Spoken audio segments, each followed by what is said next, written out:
Dhanush, Mamitha Baiju and K S Ravikumar నటించిన movie కారా. కారాస్వామి ఒక దొంగ ప్రేమించి పెళ్లి చేసుకున్న మల్లి కోసం తన క్రిమినల్ లైఫ్ని వదిలేసి కష్టపడి బతకాలనుకుంటాడు.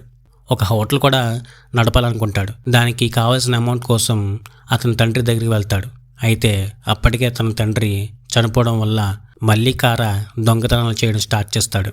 మెయిన్గా పాంచవన్, యూనియన్ బ్యాంకులని టార్గెట్ చేస్తాడు. అసలు ఎవరి కారా? అతని తండ్రికి ఎందుకని దూరంగా ఉన్నాడు? ఎందుకని ఆ బ్యాంకులనే టార్గెట్ చేశాడు? కారా తండ్రి చావుకి అతనికి సంబంధం ఏంటి?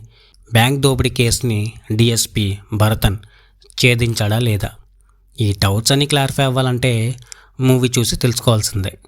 మూవీ ఎలా ఉందంటే తండ్రి కొడుకుల ఎమోషన్స్తో సాగే హైయెస్ట్ థ్రిల్లర్ ఇది.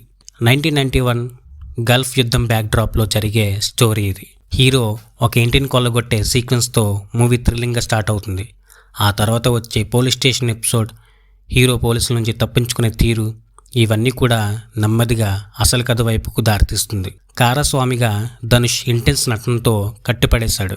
ముఖ్యంగా తన తండ్రితో వచ్చే సీన్స్ అందరి హార్ట్స్ బరువెక్కుతాయి. తండ్రి పాత్రలో కెఎస్ రవికుమార్ ఆకట్టుకున్నారు.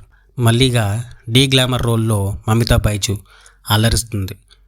జీవి ప్రకాష్ మ్యూజిక్ ఈ మూవీకి main attraction. Visuals, art work బాగుంది. అట్ లాస్ట్ కారా అక్కడక్కడ మనసుని దోచుకున్నాడు.